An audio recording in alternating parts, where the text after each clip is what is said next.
우리는 나의 감정, 나의 욕구를 따르라. 그것이 나의 자아를 실현하는 길이다. 이렇게 말하는 시대를 살아가고 있습니다.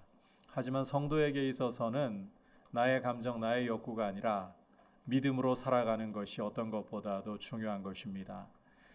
지난 시간에 믿음의 눈이 열린 나오미의 모습을 함께 살펴보았습니다. 눈이 열리기 전에 나오미의 삶에는 생기가 돌지 않았습니다. 자기중심적인 신세 한탄이 나오미의 모습의 사실상 대부분이었습니다. 그러나 눈이 열려서 하나님이 일하시는 손길을 보기 시작하면서부터 나오미의 삶에는 생기가 돌아오기 시작했고, 이제 나오미는 자신을 넘어서서 자부를 보기 시작했습니다. 이렇게 하나님을 만나고 나면, 하나님이 일하시는 손길을 보게 되면 자기 중심적인 모습에서 이제는 남을 돌아볼 수 있는 여유가 생기기 시작하고, 실제로 남을 도울 수 있는 지혜가 오기 시작하는 것입니다. 여러분, 우리가 남을 돌아보지 않고 나 자신의 행복을 위해서 살기만 하면 내 삶이 행복할 것 같지만 사실 그렇지 않습니다. 오히려 나를 넘어서서 다른 사람들을 볼 때, 다른 사람들을 섬기려고 할 때에 우리 삶은 훨씬 풍성해집니다. 훨씬 아름다워집니다. 우리가 나를 넘어서 남을 볼 수 있기를 축복합니다. 오늘은 이제 나오미와 룻 이 두 사람을 통해서 드러나는 믿음의 모습을 함께 살펴보면서 참 믿음이라는 것이 어떠한 모습을 가지고 있는가 두 가지로 살펴보려고 합니다. 첫 번째로 믿음은 하나님의 약속을 적극적으로 주장하는 태도를 가집니다. 하나님의 약속을 적극적으로 주장하는 태도를 가진 것이 믿음의 모습이다. 자, 이제 말씀으로 가보시면 1절을 보시면 자기를 넘어서서 룻을 보고 있는 시어머니 나오미의 모습을 볼 수가 있죠. 이 룻을 바라보면서 너에게 안식처를 구해주어야겠다, 이렇게 나오미가 말을 하고 있는 것을 읽을 수가 있어요. 그 내용이 이제 2절부터 5절까지의 기록이 되어 있는데, 먼저 2절 함께 읽도록 하겠습니다. 시작. 내가 함께하던 하녀들을 둔 보아스는 우리의 친족이 아니냐. 보라, 그가 오늘 밤에 타작마당에서 보리를 까불리라. 이 말씀에서 나오미는 룻에게 오늘 밤이야말로 중매 작전에 돌입할 바로 그날이다 라고 룻에게 암시를 주고 있습니다. 왜냐하면 그 밤에 보아스가 타작마당에서 보리를 까불기 때문에, 보리를 타작하기 때문에. 자, 그런데 왜 하필 많고 많은 시간 중에 밤에 보리를 타작한다고 할까? 고대에는 오늘날처럼 좋은 탈곡기라든지 대형 선풍기가 따로 없었습니다. 따라서 불어오는 바람을 이용해 가지고 알곡은 떨어뜨리고 쭉정이는 날려보내는 이런 방식으로 타작을 했습니다. 특히 이 팔레스타인 지역에서는 지중해로부터 불어오는 바람을 이용했습니다. 이 지중해에서부터 불어오는 바람은 오후 2시 반경에 시작되어 가지고 해가 질 때까지 계속되었어요. 근데 바람이 불어온다고 해서 무조건 탈곡을 할 수가 없습니다. 이게 너무 세차게 불어와 버리게 되면 그 알곡은 떨어뜨려야 되는데 이것까지 같이 모아서 날려버리기 때문입니다. 그래서 이제 이 바람이 좀 약해질 때, 쪽정이는 날아가고 알곡은 떨어뜨릴 만큼의 이제 바람이 약해지는 때를 이용해 가지고 탈곡을 하게 되는 거예요. 그때가 밤 시간이라는 것입니다. 자, 그런데 이 밤 시간은 타작하는 데만 유용할 뿐만 아니라 나오미가 룻과 더불어서 중매 작전을 시행하는데도 너무나 유용한 시간이었다. 몇 가지 이유가 있습니다. 첫 번째로는 이 타작하는 때는 모든 것이 풍요로울 때예요. 타작하니까 곡식알갱이가 이 타작마당에 가득 쌓여 있는 거 보면 얼마나 마음이 여유로워집니까? 그러다 보면 남에게도 너그러워집니다. 게다가 타작을 하면서 사람들이 즐거우니까 먹고 마시고 축제를 벌이거든요. 그러니까 자, 이 밤에 룻이 보아스를 찾아간다. 받아줄 수 있는 여지가 훨씬 많아진다는 겁니다. 두 번째로 타작마당에 쌓여 있는 이 갓 타작한 곡식 알갱이들, 이 알갱이들이 가지고 있는 이미지 때문입니다. 성경을 읽어보시면 씨앗 혹은 곡식 알갱이는 후손과 연결된 이미지라는 것을 쉽게 읽으실 수가 있습니다. 대표적인 예로 하나님께서 아브라함에게 내 씨를 통해, 내 씨앗을 통해 천하 만민이 복을 받으리라. 자, 여기 아브라함에게 말씀하신 내 씨, 내 씨앗이라는 게 곡식 알갱이를 말하는 게 아니잖아요. 후손을 말하는 거잖아요. 이처럼 이 씨앗과 후손의 이미지가 연결이 되어 있습니다. 따라서 타작한 곡식 알갱이들이, 씨앗들이 가득 쌓여 있는 이 타작 마당에서 결혼과 후손에 대한 이야기를 하는 것이야말로 최적의 상황이라는 겁니다. 마지막으로 이스라엘의 지리적 특성상 밤에 타작을 하기 때문에 남자들은 타작하고 한바탕 축제를 벌린다 했잖아요. 그 후에 이 타작 마당에서 잠을 자기 때문에 중매작전에 돌입하기엔 너무너무 좋다. 자, 남의 집에 뜬금없이 찾아가가지고 룻이 저를 받아주세요, 보아스에게 이렇게 말한다. 이게 도리어 이상한 일 아닙니까? 따라서 밖에서 타작마당에서 잠을 자고 있을 때, 왜냐하면 타작에 두고 이거 밖에서 잠 안 자면 누군가가 다 훔쳐가 버리니까, 그래서 자는 거잖아요. 그때 룻이 찾아가는 것이야말로 중매작전으로 볼 때는 최고인 거예요.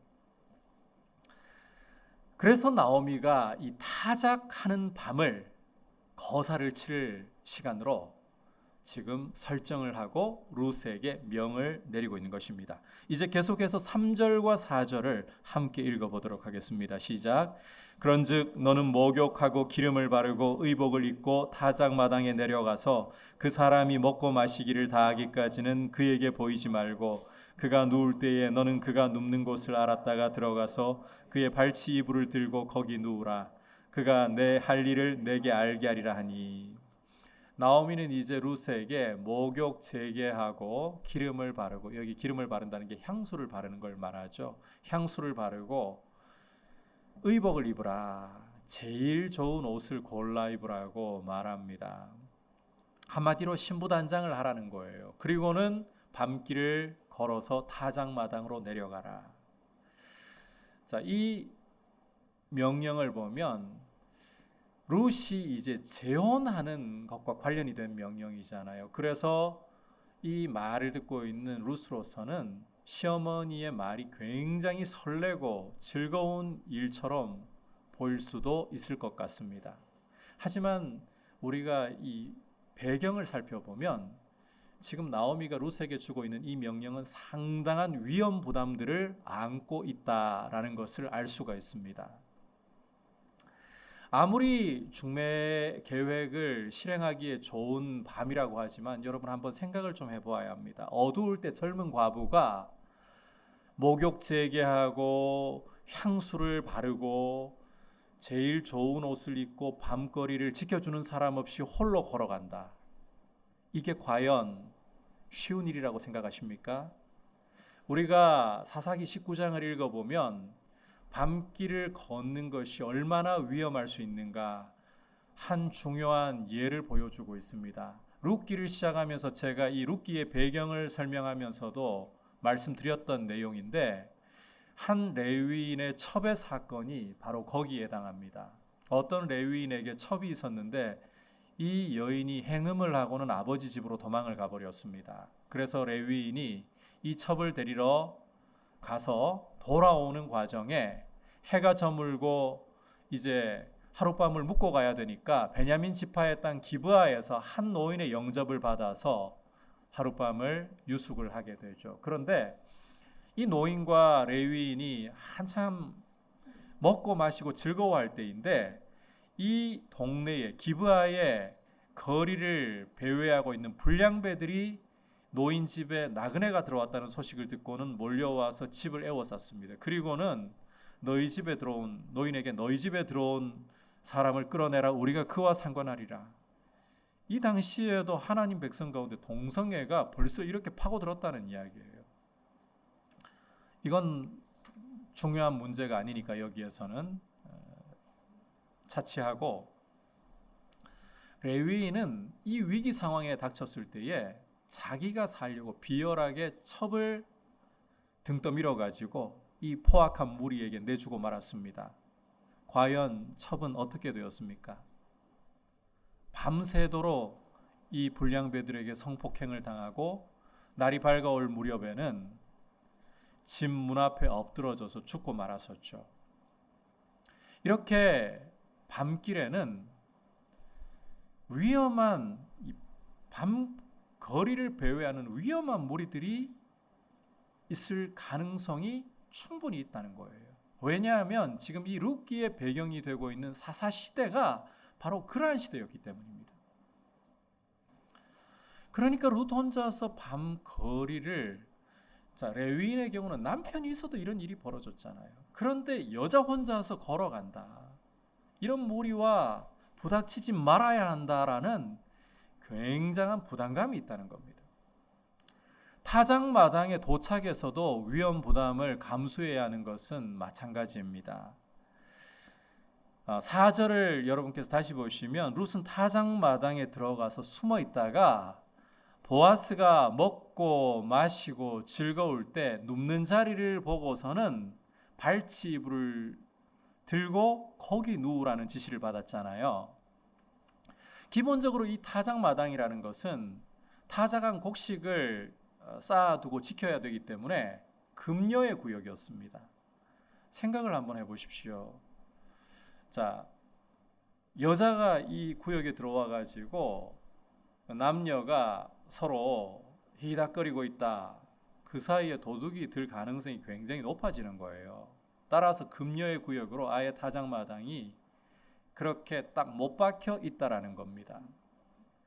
여기에 숨어 들어가서 안 들켜야 되는 거예요. 들키면 온 동네로부터 욕을 얻어먹게 되고 수치를 당하게 됩니다. 게다가 4절에 쓰인 이 발치 이불을 든다라는 표현을 여러분께서 좀 주목하실 필요가 있는데, 이걸 문자 그대로 의미를 살려가지고 번역을 하면 발을 벗긴다, 아주 완곡하게 이야기해서 발을 벗긴다, 다리를 벗긴다, 이런 뜻이에요.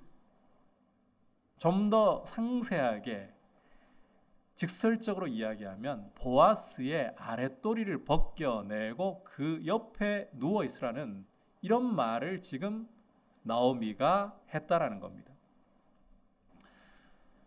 나오미가 룻에게 성적인 접촉이 일어날 수 있는 아슬아슬한 상황을 명령했다는 거예요. 그럼에도 불구하고 왜 이런 일을 하라, 그 과부에게 지금 가정을 가지고 있는 자기 아버지 뻘 되는 남자의 아랫도리를 벗기라, 이런 명령을 내린 것은 고엘로서 의무를 행해달라고 요청하라, 행동으로 요청하라, 이 지시를 룻에게 내리는 겁니다.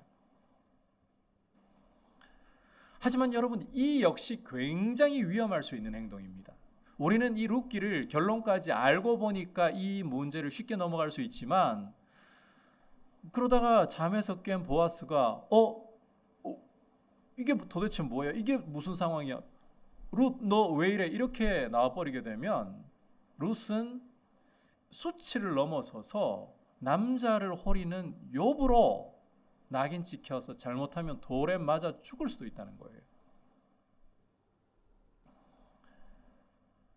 분명히 룻의 입장에서는 보아스에게 고엘이 되어달라고 그런 행동을 하는 거예요. 하지만 보아스가 이걸 곧이곧대로 받아들이지 않는다, 큰 위험이 따른다는 겁니다. 이렇게 나오미가 룻에게 지금 지시하고 있는 중매 작전의 내용을 보면 위험 부담이 몇 가지나 따르는구나. 아니, 이렇게 위험한데 왜 굳이 며느리에게 안식처 구해주겠다고 며느리를 생각한다고 하는 것이 이런 위험 부담을 지라고 하는 것인가? 사실 보아스가 알아서 고엘 역할을 다 해주면 그게 제일 좋은 일인 것 같아요. 그런데 우리가 이 룻기를 읽어보면 보아스가 룻과의 첫 만남 이후로 룻에게 덕이 있는 사람이다 보니까 하이일한 사람이다 보니까 추근되지를 않잖아요. 게다가 우리가 룻기 3장 후반부와 4장으로 넘어가서 보면 고엘의 1순위 후보자가 또 한 사람 더 있습니다. 이 사람 때문인지는 몰라도, 이 사람을 의식해서인지는 몰라도 보아스가 첫 만남 이후로 룻을 전혀 가까이 하질 않아요. 그러면 자, 지금 고엘을 통해 가지고 하나님이 일하시는 걸 보니까 고엘을 통해 가지고 룻이 보아스 이 고엘과 함께 결혼을 해서 나오미를 회복시켜야 된단 말이에요. 이걸 누가 하겠느냐는 겁니다. 누가? 말씀의 수혜자가 되는 사람이 할 수밖에 없는 상황이 된 거예요. 위험 부담이 따른다 해도 이게 최선이라는 것입니다. 나오미는 보아스가 적극적으로 안 나서는 걸 보면서, 물론 보아스는 고의가 아닙니다. 뭐 내가 남 돕고 싶은 마음 없어 이런 게 아닙니다. 남 도와주려고 하는 마음이 있다는 걸 충분히 확인을 했잖아요. 이 상황을 깊이 생각을 못하는 것뿐이죠. 이런 상황을 보면서 자신이 나서서 룻에게 고엘되는 보아스와 연결시켜 줌으로써 이 문제를 풀어나가겠다. 이걸 바꿔 말하자면 하나님의 이 고엘에 대한 약속을 주장해서 권리를 찾겠다라는 것입니다. 상당히 무리한 행동처럼 보일지 모르지만 이것은 믿음이 그 모습을 드러내는 것이다 라고 우리가 이 말씀을 해석을 해야 되는 거예요. 여러분, 믿음이라는 것은 하나님의 약속의 말씀을 붙들고 그 약속대로 주장하는 것을 포함하는 것입니다. 우리는 때로 하나님의 말씀에 대해서도 이런 태도를 가질 때가 있습니다. 말씀이 알아서 나한테 쑥 들어와주고 알아서 그 말씀이 나한테 경험되도록 그렇게 하나님이 일하셨으면 좋겠다. 되게 편리하잖아요.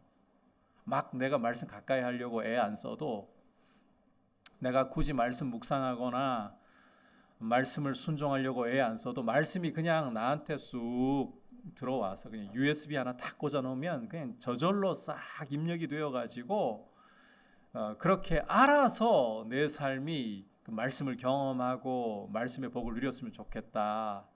이렇게 생각할 때가 종종 있곤 합니다. 굉장히 편리한 것 같은데 이것은 하나님이 일하시는 방법이 아니에요.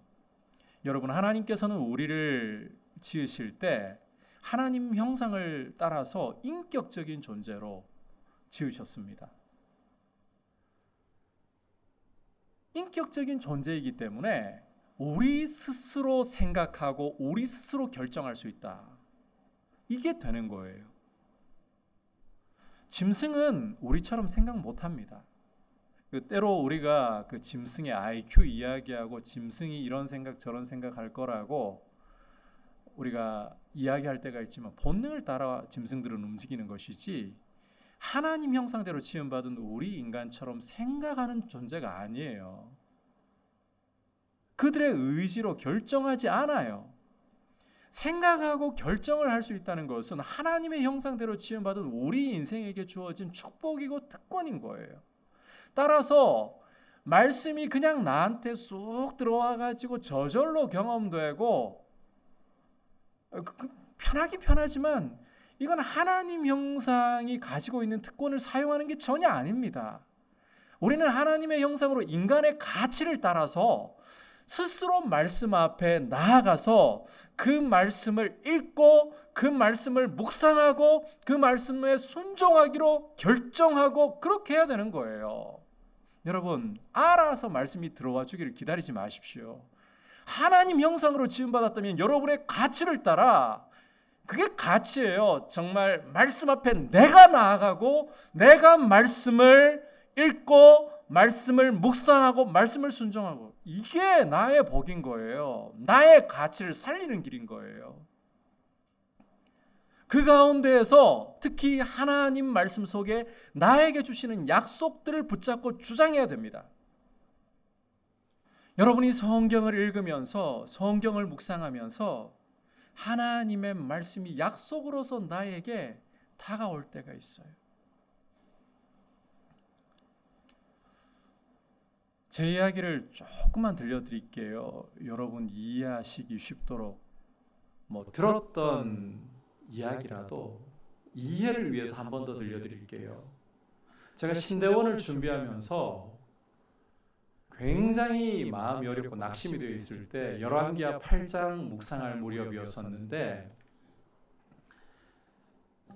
수넴 여인 아시죠? 엘리사를 잘 섬겼던 수넴 여인. 이 여인에게 하나님께서 엘리사를 보내셔가지고 7년간 기근이 임할 거니까 너는 다른 곳으로 피해 있으라, 이 말씀을 주십니다. 이걸 묵상하고 있는데 성령께서 제 안에 왜 저입니까? 처음에는 이렇게 묵상을 했어요. 주님, 왜 이 여인입니까? 많고 많은 사람들 중에 이스라엘의 왕도 있고 고관 대작도 있는데 왜 이 여인에게 엘리사를 보내셨습니까? 이 질문을 계속 드리는데 질문이 바뀌더라고요. 왜 나입니까? 왜 수많은 주인 중에 나를 하나님 찾아오셔서 구원의 은혜를 알게 하시고 자녀 삼아 주셨습니까? 감사로 바뀌더라고요. 그러면서 하나님이 얼마나 은혜로우신 분인가. 게다가 이 여인이 7년간 블레셋 지경에 살다가 다시 돌아와가지고 보니까 자기 땅과 자기의 이 모든 것들이 국가 소유로 넘어가 버리고 없어요. 그래서 왕 앞에 나가서 호소하잖아요. 그런데 이 상황에서 엘리사의 종 게하시가 왕과 대화를 나누고 있어요. 왕이 게하시에게 묻습니다. 엘리사가 행한 이적을 나한테 이야기해보라. 그때 게하시가 이야기한 이적이 그 수넴 여인의 아들을 엘리사가 살린 이야기를 하고 있었어요. 바로 그때 들어간 거예요. 그리고는 왕이시여 저의 재산을 돌려주십시오. 게하시가 놀라서 바로 이 여인과 이 아들이 그들입니다. 왕이 관리를 임명해가지고 다 돌려주라. 이거 우연의 일치인가요? 아니죠. 하나님이 은혜를 주실 때 넘치게 주시는 증거인 거예요. 이 말씀이 제 마음에 계속해서 남아있어서 신대원 준비하다가 어려움에 처한 상황이었잖아요. 주님께 기도하기 시작했어요. 이 하나님이 어떠한 분인가를 보면서 하나님께 주장하기 시작했어요. 주님, 저는 신대원에 들어가려고 하니까 등록금이 없습니다. 부모님이 저에게 등록금 대주실 형편 안 됩니다. 등록금을 주십시오. 신대원에 들어가서 제가 기숙사 생활비도 필요하고 노트북도 필요한 것 같은데 이 부분도 주십시오. 그리고 시험 당일 돼가지고 보니까 시험지를 받아보니까 이건 나를 위한 시험 같다, 이런 생각이 들었어요.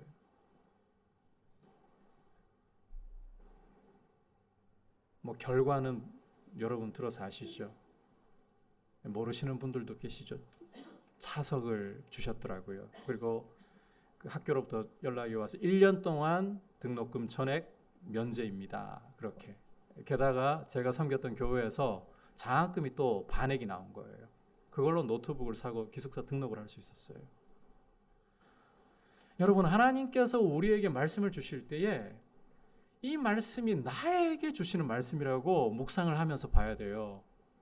그리고 그 말씀을 여러분이 주장하셔야 돼요. 하나님의 약속이 나에게 올 때 그걸 붙들고 주장하셔야 돼요. 주님, 이 말씀대로 이루어 주옵소서. 주님이 말씀하시지 않았습니까? 주님의 약속 아닙니까? 이루어 주옵소서. 이렇게 믿음이라는 것은 하나님의 약속을 붙잡고 그 약속을 주장하는, 하나님의 말씀에서 나온 약속이라면요, 여러분 담대하게 하나님 앞에 권리 행사할 수가 있어요. 그렇게 하나님이 작정하셨기 때문에. 그래서 하나님과 약속의 말씀 붙들고, 그래서 성경을 읽어보시면 믿음의 인물들 가운데 하나님과 쟁론을 벌이는 사람들이 나오는 거예요. 하나님은 눈이 정결하신 분인데, 하박국 같은 선지자는 눈이 정결하신 분인데 그렇게 분명히 말씀이 보여주고 있잖아요. 그런데 이스라엘의 꼴은 왜 이 모양이 된 겁니까? 왜 힘이 있는 자가 가난하고 힘이 없는 자를 짓밟는 이런 불법이 자행되고 강포가 만연한 세상이 되어버렸습니까? 하나님이 눈이 정결하시다면서요. 이 쟁론이 어떻게 가능합니까? 인간이 어떻게 하나님과 이렇게 쟁론합니까? 말씀 때문에 가능한 거예요. 믿음은 하나님의 약속의 말씀을 붙들고 하나님 앞에서 주장하는 것이 포함되어 있습니다. 그래서 말씀을 따라서 하나님께 구하고 하나님께 주장하고 하나님과 쟁론도 할 수 있는 이런 모습으로 서시기를 주님의 이름으로 축복합니다.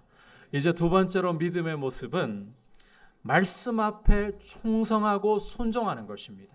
말씀 앞에 충성하고 순종하는 것입니다.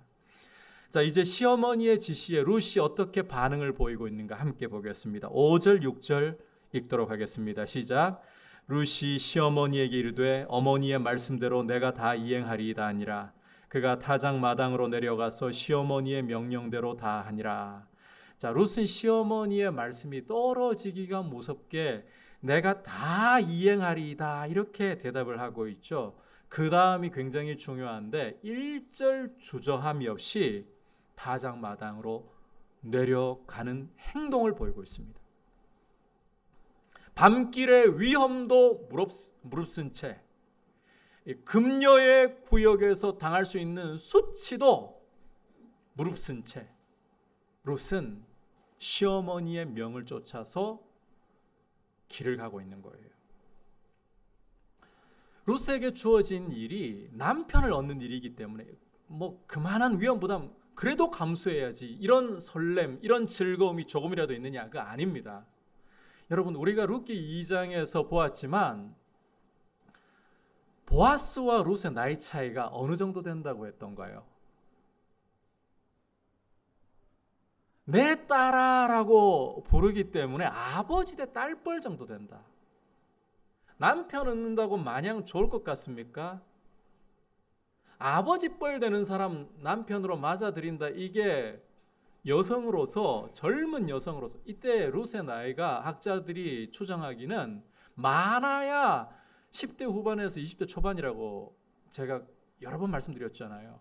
그런 여인이 아버지 뻘 되는 사람하고 결혼한다.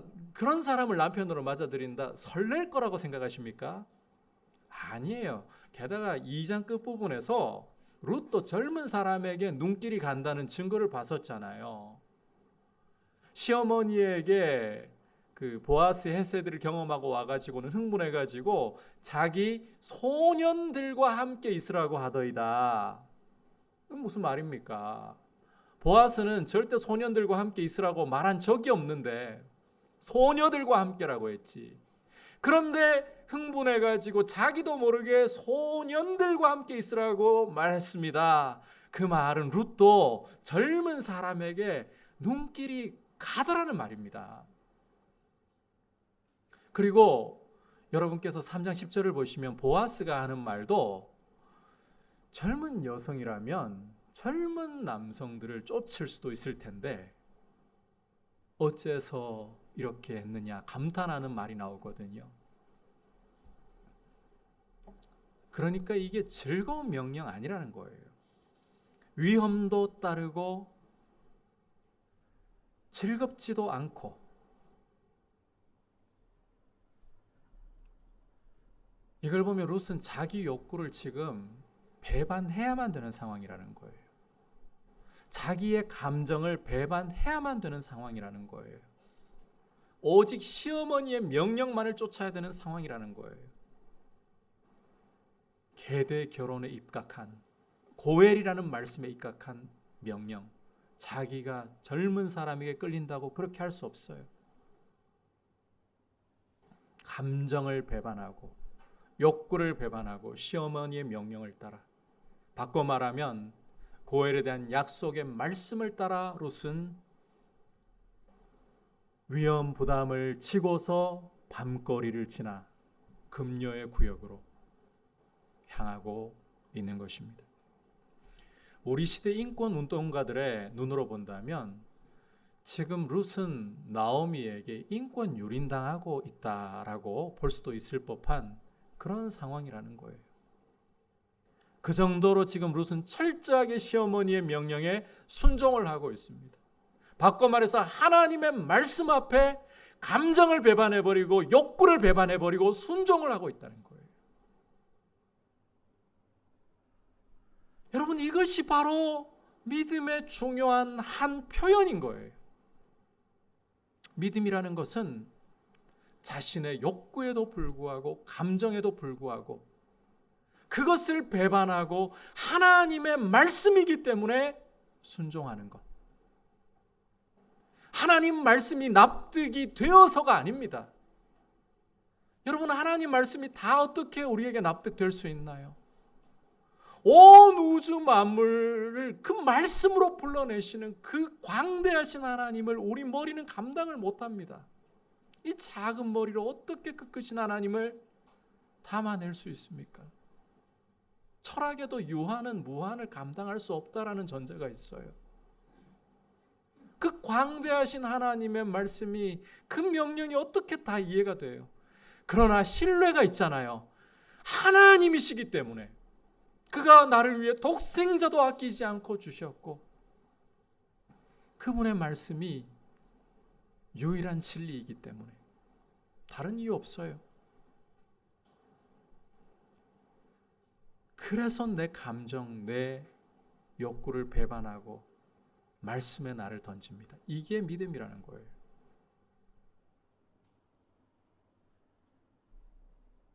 이런 믿음의 모습이 하나님의 역사를 가져오는 통로가 될 수 있는 겁니다. 룻에게서 우리는 그 모습을 보고 있는 거예요. 만약 룻이 어머니 위험 부담이 너무 커요. 저는 이런 위험 부담을 안 지고 그냥 어머니하고 둘이서 살아도 괜찮아요. 이렇게 해버린다면 룻기가 어떻게 돌아갈까요? 그래도 하나님께서는 불가능이 없는 분이십니다. 우리 주님도 그렇게 말씀을 하셨죠. 예루살렘에 입성하실 때 무리가, 어린 아이가 호산나 다윗의 자손이여 찬송을 하니까 바리새인들과 서기관들이 화가 나가지고 시기가 충천해가지고는 저들의 노래 소리를 멈추게 하십시오. 그때 뭐라고 대답하셨습니까? 저들이 잠잠하면 무엇이 일어나가지고 돌들이 일어나서 소리 지르리라. 룻이 아니어도 얼마든지 나오미의 삶을 회복시키실 수 있는 분이십니다. 하지만 하나님께서는 사람을 통해서 일하시기를 기뻐하십니다. 따라서 이렇게 자기의 감정과 욕구를 배반하고 시어머니의 명령에 철저하게 충성하고 순종하고 있는 이 룻을 통해, 다시 말해 하나님의 고에 대한 말씀에 그 약속에 순종하고 있는 이 룻을 통해서 하나님은 보아스와 연결시키시고 나오미의 삶을 텅 비어버리면서 채움으로, 엔샬롬에서 샬롬으로 바꾸어 가시는 것입니다.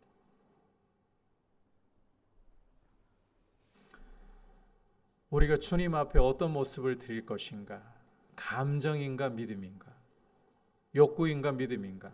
이 질문을 자꾸 던지면서 우리 삶을 주님 앞에서 세워나가기를 바랍니다. 여러분, 질문하지 않으면 어느 순간인가 우리는 감정에 이끌립니다. 이 시대가 그러합니다. 포스트 모더니즘이 만연한 이 세상에서는 절대 진리를 인정하려 하지 않습니다. 권위를 타파하려고 합니다. 상대주의이기 때문에 너도 진리, 나도 진리, 자기 감정이 이끄는 대로, 자기 욕구가 이끄는 대로, 그게 자아를 실현하는 길이야. 하지만 그것은 진정한 자아 실현이 아닙니다. 우리는 하나님의 손이 지으신 작품입니다. 하나님의 말씀대로 순종하는 데 우리의 가치가 있는 거예요. 때로는 우리의 머리가 이해할 수 없어도, 우리 눈이 보는 현실이 전혀 다르게 보여도 하나님의 말씀이 가라고 하면 가는 것이고 멈추라고 하면 멈춰야 하는 것이고 그것이 믿음이고 그것이 그리스도인을 가치 있고 하나님 형상으로서 존귀하게 만들어주는 거예요.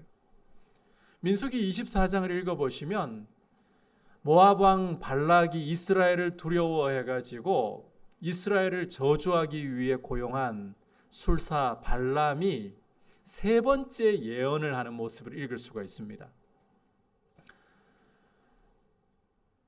발람이 아무리 하려고 해도 뇌물과 관직에 대한 욕심이 있어가지고 아무리 하려고 해도 저주가 안 나오죠. 막혀버리잖아요. 축복만 쏟아져 나오잖아요. 그 중에서도 이 세 번째 예언을 좀 주목할 필요가 있는데, 높은 곳에서 이스라엘을 바라보면서 입에서 이런 말이 터져 나와요. 이스라엘의 장막이 서 있는, 거처가 서 있는 모습을 보면서 심히 아름답다, 이런 말이 터져 나와 버려요.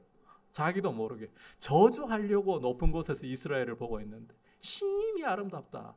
그런데 여러분, 이스라엘이 장막을 치고 거주하고 있는 것은 사막 지역이에요. 이스라엘이 그 가나안 땅에 입성하기 전에 마지막으로 지친 곳이 모압 평야이잖아요. 사막에 근접한 지역이잖아요. 뭐가 그리 아름답습니까? 뭐가 볼만한 게 있습니까? 그런데 발람은 이 이스라엘의 거처를 바라보면서, 장막 친 곳을 바라보면서 골짜기가 벌어진 것 같다, 강가의 동산 같다, 냇가에 심은 나무 같다, 이렇게 축복을 해버리고 있어요. 눈앞에 보이는 현실은 사막 근처에 그냥 진치고 있는 거예요. 초라한 장막에 40년간을 그 광야를, 사막을 도는데 여러분, 장막이 화려하고 빛이 날 거라고 생각하십니까? 모래먼지가 뒤덮여 있고 칙칙할 수밖에 없잖아요. 물론 하나님께서 그 이스라엘 자손들이 신는 신발이 닳지 않고 옷이 낡아지지 않도록 그렇게 돌보셨잖아요. 그런데 장막에 대한 이야기 없는 걸로 봐서 장막은 낡아질 수도 있을 것 같아요. 이건 그냥 행간 읽기니까 그냥 참고만 하세요. 이건 이런 걸 가지고 진리 이런 이야기 하지 마시고. 어쨌든 그렇게 모래먼지가 뒤덮인 그 장막이 서 있는 게 뭐가 그렇게 아름답다고요? 우리 눈도 이런 모습들을 볼 때 모래먼지가 먼저 보입니다. 초라한 장막에 갇히고 사막에 갇힙니다. 그런데 믿음은 우리 눈이 보는 것을 보는 것이 아니라 하나님이 뭐라고 말씀하셨는가를 보는 거예요. 너의 벌어짐이 골짜기 같고 강가의 동산 같으며 냇가에 심은 나무들 같도다. 그러면 여러분, 눈앞에 사막이라도 사막입니까? 강가의 동산입니까? 우리 눈이 보는 대로 따라가면 안 됩니다. 현실은 현실이고, 진리는 진리인 거예요. 현실이 진리를 앞설 수가 없어요.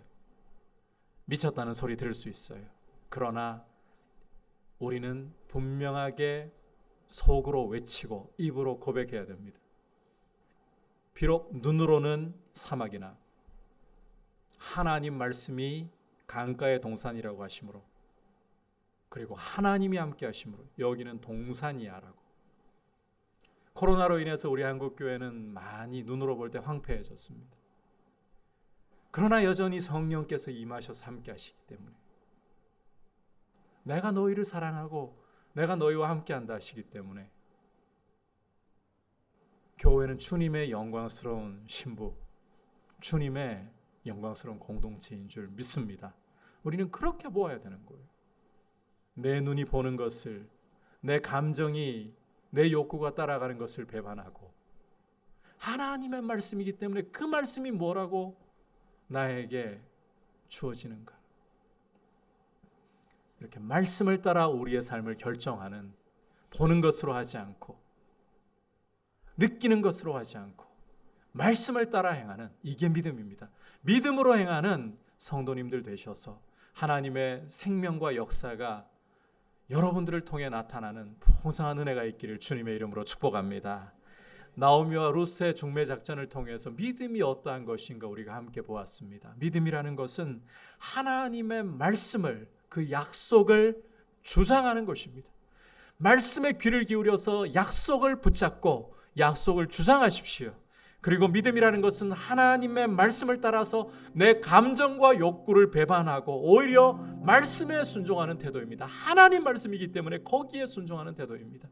이런 모습으로 하나님 앞에서 귀하게 서서 하나님의 기쁨이 될 수 있기를 축복합니다. 이제 말씀을 생각하면서 주님 말씀하시면 같이 고백드리도록 하겠습니다.